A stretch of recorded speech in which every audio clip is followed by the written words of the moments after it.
partir do versículo de número 8. Lucas, capítulo 15, a partir do versículo de número 8. Orei ao Senhor alguns dias, pedindo que o Senhor me revelasse uma palavra. E o Senhor tratou comigo nesta palavra e Ele tem confirmado. Lucas, capítulo 15, a partir do versículo 8, eu vou lendo para nós ganharmos tempo. Jesus profere a parábola da dracma perdida. Ou qual a mulher que, tendo 10 dracmas, se perder uma dracma, não acende a candeia e vai à casa e busca com diligência até achar? E achando-a, convoca as amigas e vizinhas, dizendo: alegrai-vos comigo, porque já achei a dracma perdida. Assim vos digo que há alegria diante dos anjos de Deus por um pecador que se arrepende. Bendito Deus e eterno Pai, nós estamos na tua presença, Jesus, primeiramente para te adorar, para te bendizer. Obrigado, Senhor, por mais esta oportunidade.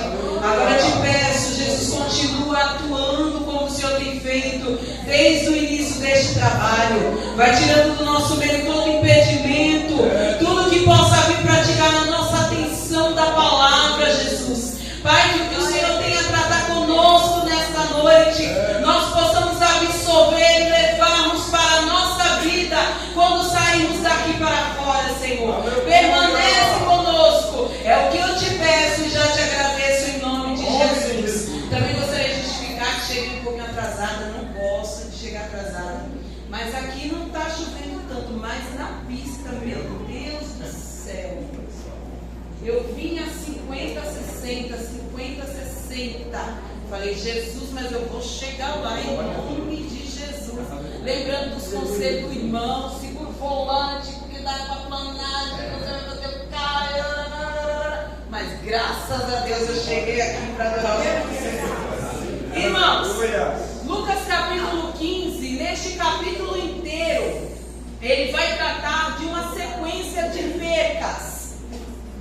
O filho da irmã Silene, e agora que eu vi ele, Deus abençoe. Congregamos juntos lá no setor 8.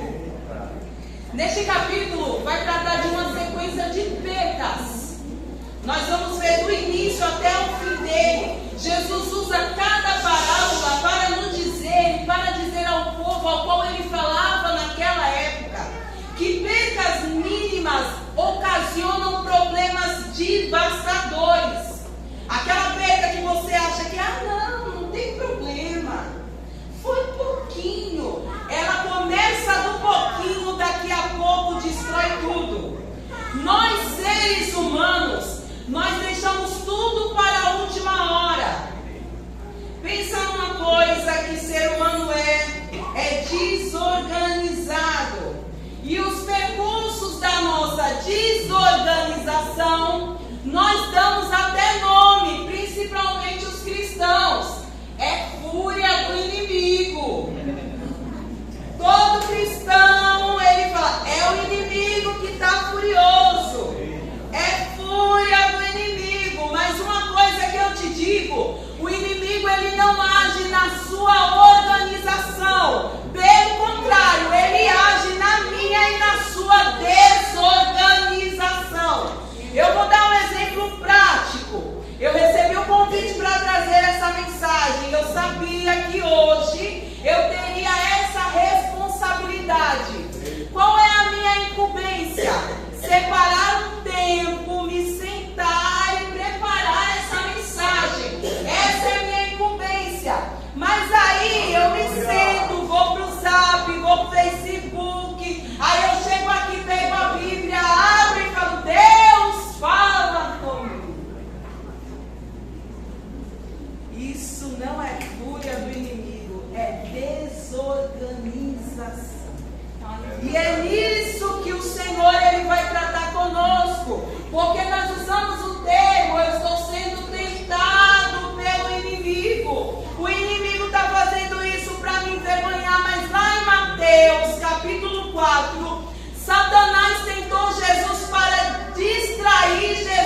é a parábola da ovelha perdida, ela nos mostra Jesus sendo acusado pelos fariseus de sentar e comer com publicanos e pecadores.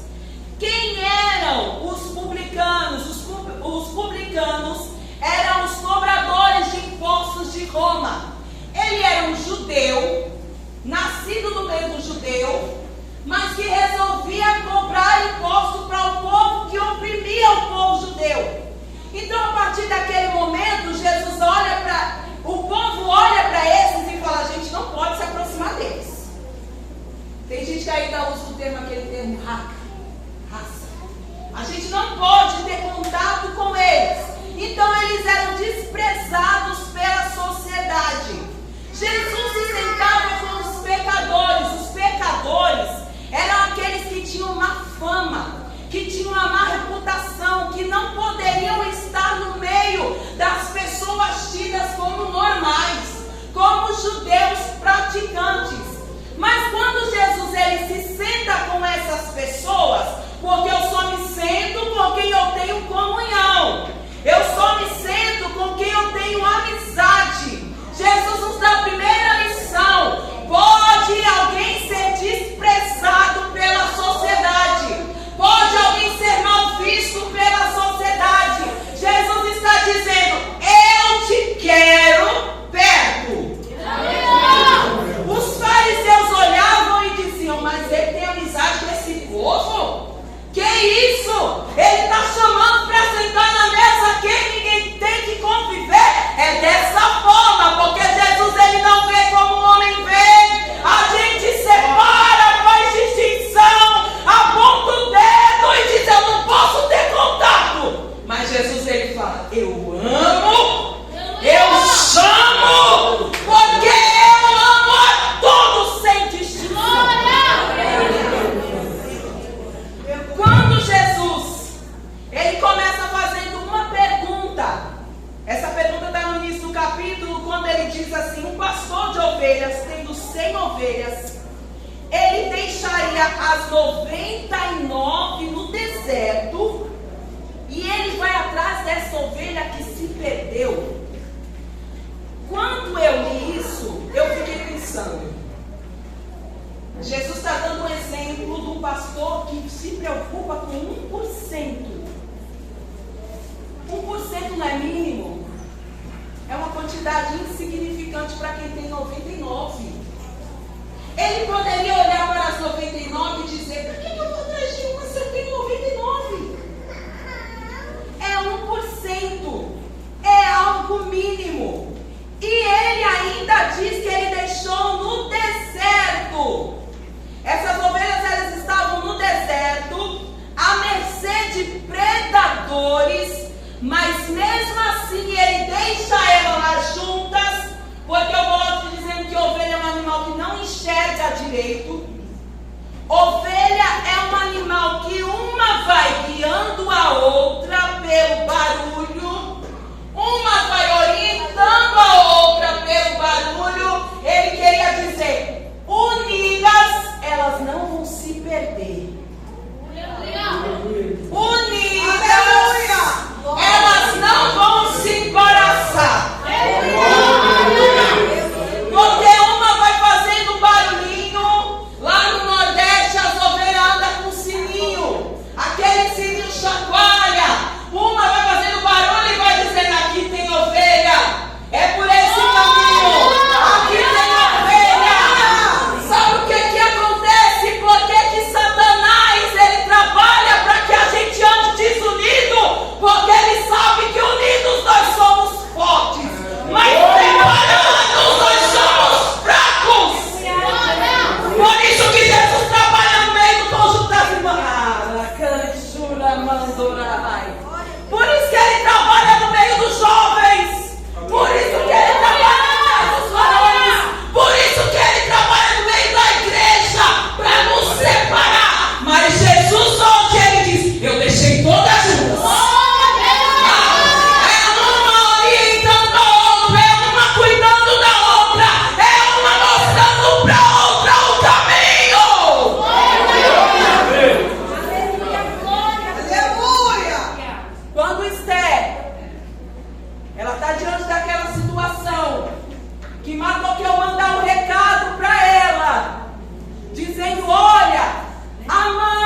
sozinha.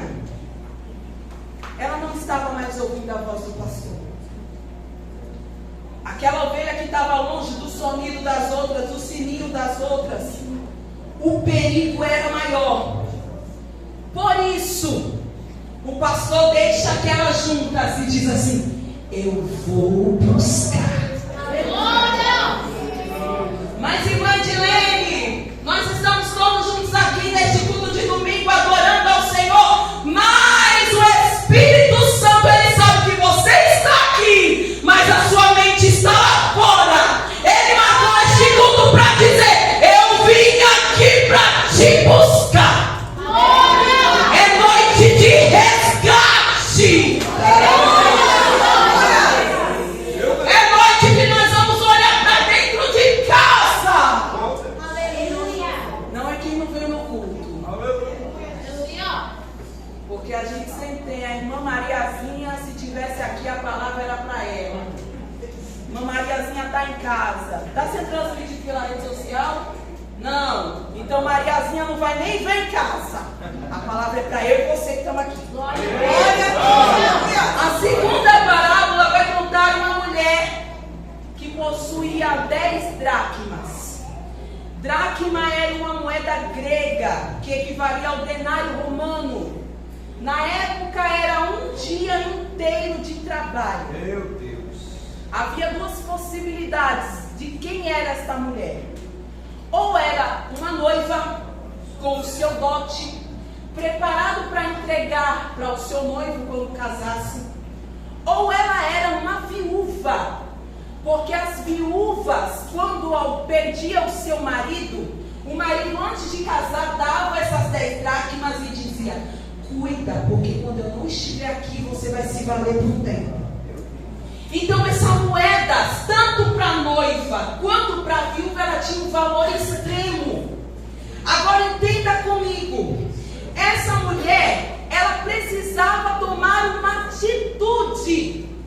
Ela poderia ter ido para a porta da casa dela, ela poderia ter feito qualquer artifício, mas ela lembrou: eu perdi dentro de casa. E é dentro de casa que eu vou me voltar hoje. É dentro de casa que eu tenho que tomar uma atitude. Hoje é olhar para dentro, olhar para si próprio e dizer: o negócio aqui hoje é comigo. Entende que essa mulher, ela primeiro precisava acender a candeia. A candeia ou lamparina não tinha energia elétrica. As casas na Palestina, elas eram muito escuras e algumas nem janela tinha. Então ela precisava fazer algo para procurar essa dracma. A Bíblia vai dizer que ela acende uma candeia, mas para acender a candeia não é vela e não tinha fósforo. Ela precisaria colocar azeite dentro da candeia ou da lamparina. E o azeite é significado de quê? De oração, de óleo. A primeira coisa a fazer é voltar para a vertente lá do passado. Quando a gente chegava no culto de domingo, pastor, só se levantava da oração quando tocava o sininho, ou quando o pastor falava amém. Voltar na vertente do passado, porque eu não sou tão velha, mas eu sou do passado, que quando a gente chegava, enchia os domingos de manhã com sagração, porque a gente sabia que não tem outro jeito, se não for através da oração. Se contar uma história diferente para você, dizendo que você só vai ter de Jesus no momento da privação, ai Deus, pelo amor de Deus, me socorre. Ai Deus, pelo amor de Deus, me socorre. Ai, Jesus está falando assim: volta para a vertente do início. Põe a tua cara no pó. Talvez assim ainda haja esperança. O caminho ainda permanece o mesmo. Paizinho, eu estou aqui. Vem aqui que eu preciso falar contigo. Vou ensinar para os adolescentes. Sabe como a gente chega para o pai e para a mãe e fala assim: me dá. Jesus está falando: pede para mim também. Cria intimidade comigo.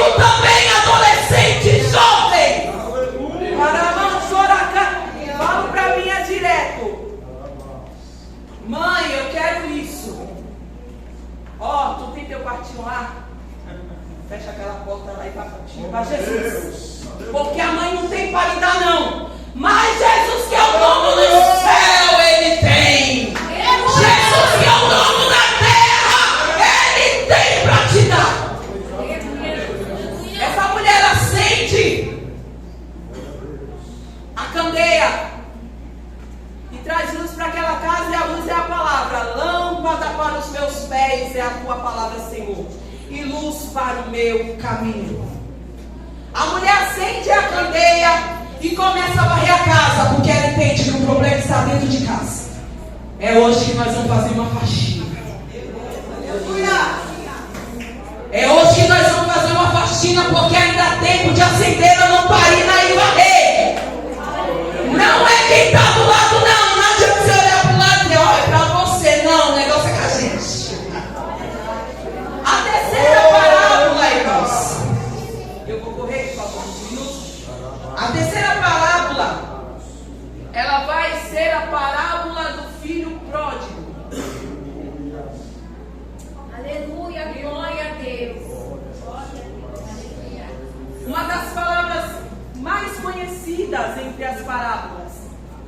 No meu tempo de jovem, quase todo culto da Almadec a gente ouvia a parábola do filho pródigo.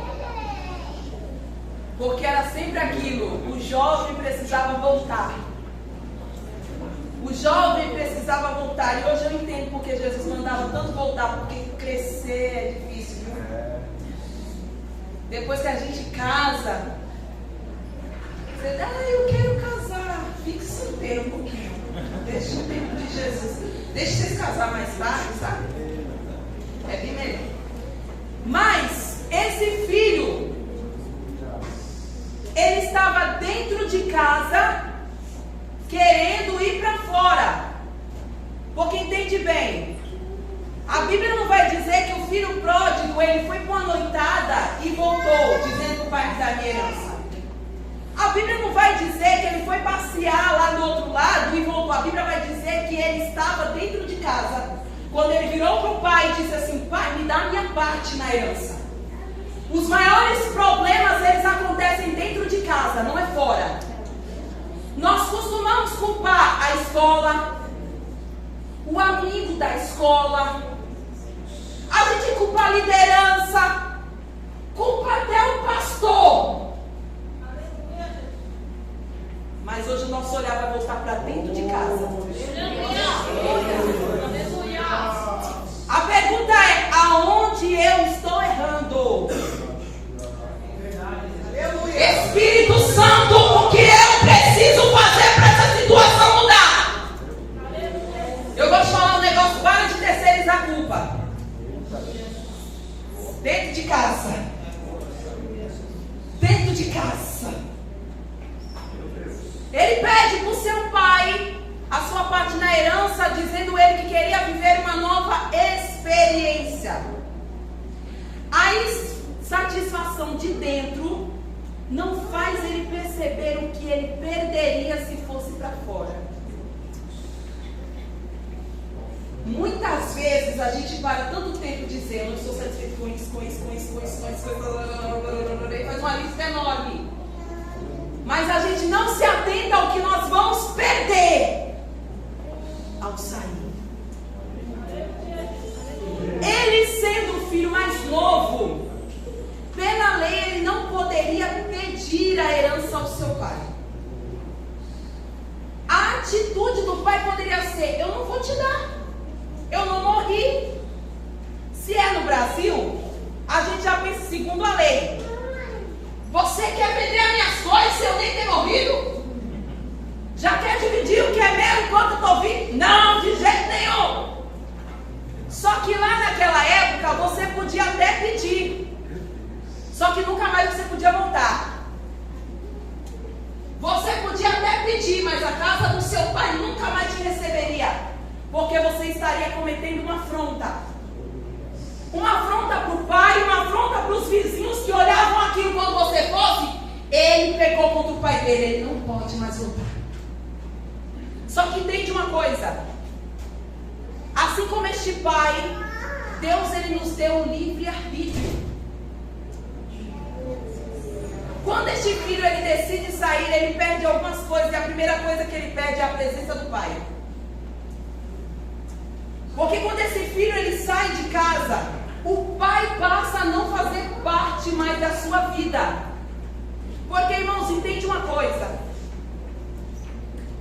quando eu saio da presença do Senhor, eu estou dizendo para Deus que eu não quero mais que Ele participe da minha vida.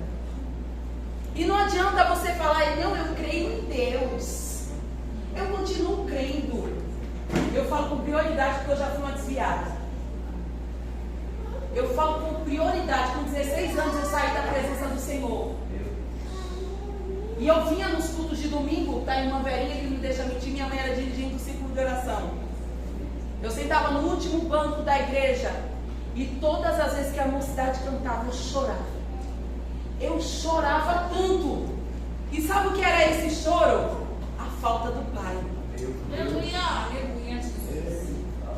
Porque eu até podia dizer, o pai está comigo, mas eu não permitia que o pai fizesse parte dos meus planos. Eu não permitia que o pai fizesse parte da minha vida. Este filho pródigo, ele estava falando com seu pai: pai, eu não quero mais ter relacionamento contigo. Mas, irmã Direita, eu estou saindo porque o meu problema é aquela igreja da Avenida Brasil. O meu problema é aquela liderança. Não, o seu problema é com o pai. E hoje ele preparou essa noite para dizer: nós vamos sentar e resolver os nossos problemas. Aonde essa foi aberta, ela vai ser fechada pelo poder do meu nome.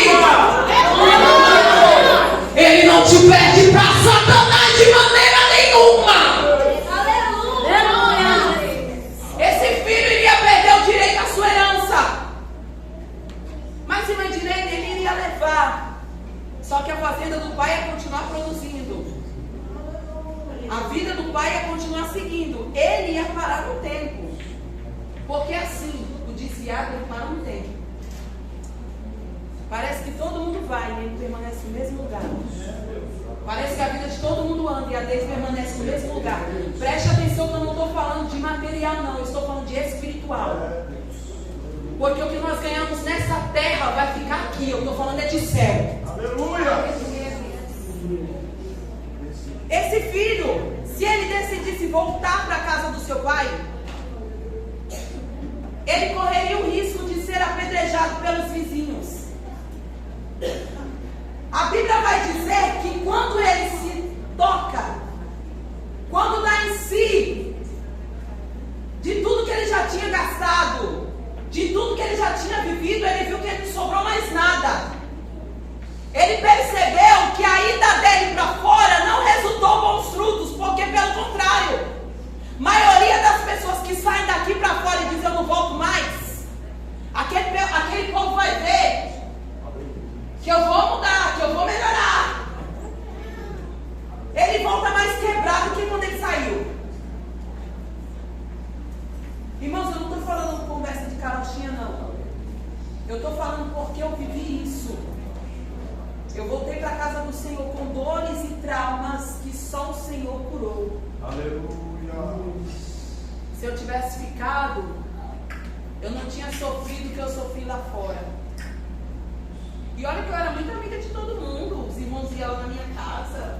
No início eu me escondia, porque eu tinha vergonha. Depois, na minha casa, e a gente conversava, eu conversava na rua, não tinha problema com a igreja. Eu era bem consciente, eu falava, o problema é que Deus não trabalhou na vida do meu pai. E se Deus não trabalhou na vida do meu pai, não tem porquê eu estar dentro da igreja. Mas depois eu entendi que salvação é individual. Cada um luta pela sua. Não me canso de orar pela vida do meu pai. Alcança, Jesus, liberta, transforma. Mas enquanto isso, eu vou fazendo a minha parte com Deus. Porque sabe o que acontece? Meu pai na hora H se arrepende, vai para o céu e eu fico. Irmãos, entenda uma coisa. Jesus, ele não quer que você sinta desejo de se alimentar com as bolotas. dizer que este filho, ele não comeu a comida dos porcos, ele desejou comê-la. E quando ele olhou para aquele alimento dos porcos, ele pensou: os jornaleiros do meu pai comem melhor do que eu, então eu vou voltar. Jesus, ele não quer que você perca tudo que o pai te deu. Tudo que você conquistou, não material, mas espiritualmente. Quem era você? Da onde o Senhor te tirou? Da onde Ele te resgatou? Será que essa situação que você está vivendo vai te jogar daqui para fora? Será que essa nuvem, esse momento difícil, vai fazer você retroceder de toda a sua caminhada? Para um instante, faz uma retrospectiva. Está chegando o final de ano a gente faz retrospectiva, né? Pensa lá atrás, tudo que o Senhor já fez pela tua vida. Glória a Deus. Pensa lá atrás, da onde Ele te arrancou, tudo que Ele te deu, o que você era pela sociedade e quem você é hoje. Nós não tínhamos nome nem sobrenome, mas hoje nós somos chamados filha de Deus, filho de Deus. Essa aí é a Maria, aquela serva de Jesus Cristo. Esse aqui é o José, liberto e remido pelo Senhor Jesus Cristo. Ele te deu um nome, Ele te deu uma paternidade. Ele te diz assim: você é meu filho, você é minha filha. Irmãos, entendam que as 3 parábolas, elas terminam em festa. Vocês podem ler no final das parábolas. A primeira parábola diz que o pastor, quando chega com a ovelha nos ombros, ele convoca os vizinhos e amigos e faz uma festa. Aleluia, glória a Deus. A segunda parábola diz que a mulher, quando acha a dracma, ela convoca as vizinhas e amigas e também faz uma festa. Glória a Deus, aleluia. A terceira parábola, quando o filho ele reencontra o pai, a terceira parábola diz que o pai também dá uma festa. A primeira festa no céu pelo arrependimento. A segunda festa outra vez é pelo arrependimento. E a terceira festa também é pelo arrependimento. Glória! Glória a Deus! Glória a Deus! Louvado seja teu nome. Irmãos, mas o que me chamou mais atenção nos 3 textos é que o pastor não convoca os amigos para procurar a ovelha. Ele vai buscar a ovelha sozinho. Aleluia! Glória! A mulher não convoca as amigas para procurar a dracma. Ela vai buscar a dracma sozinha. Meu Deus, aleluia! Glória a Deus! O problema é quem tem que resolver sou eu. Aleluia! Glória a Deus! Não adianta! As irmãs, elas entendem melhor disso, irmão. Olha pela minha vida. Irmã, pelo amor de Deus, faz uma campanha de oração. Pastor, me perdoa que eu vou descer, tá? Mãe, me ajude em oração. A gente pode pedir ajuda, irmãos, é normal. Mas toda vez que a irmã passa pela parte de consagração, irmã, apresenta meu nome lá na oração. Chegou o tempo de antes. Chegou o tempo de eu voltar correndo. Chegou o tempo de eu tomar uma posição. Não diante de Deus, mas diante, não diante dos homens, mas diante de Deus. Não para que a mulher do pastor me veja que eu estou aqui orando, mas para que Deus, Ele me reconheça como filho. Irmãos, entende? Que aquele pai, ele permanecia na mesma posição esperando pelo filho. A Bíblia diz que o pai avista o filho de longe, mas quem teve que decidir voltar? decisão não estava com o pai. A decisão não estava com o pai, não estava na mão do pai. Não foi o pai que mandou buscar. Ele não correu atrás, foi o filho que se decidiu. Eu preciso voltar para casa do meu pai. Mãe Edilene, mas eu ainda não me afastei. Eu não estou afastado, eu estou aqui dentro. Mas aqui dentro você está perdido. Edilene, isso é jeito de você falar comigo. Eu estou falando do jeito que Jesus me mandou falar em oração. E se você tiver algum problema, fale com ele.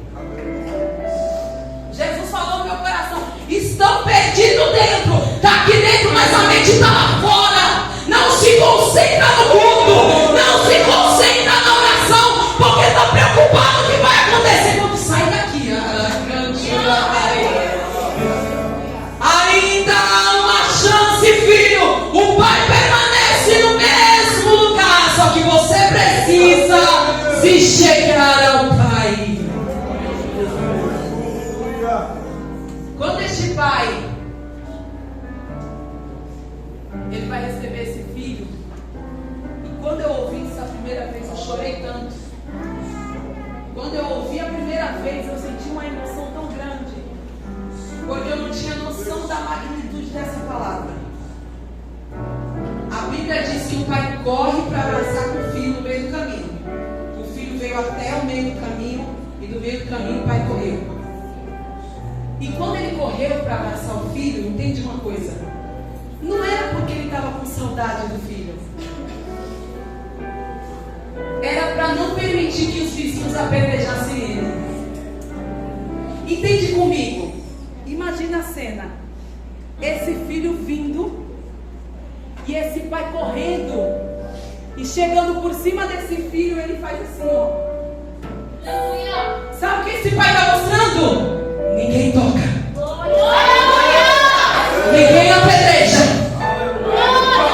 Ele é meu filho. Filho, toma uma atitude hoje, quando ainda dá tempo. O pai está de pé te esperando. Corre de volta para a presença dele. Sabe o primeiro amor, a primeira essência, como era no passado.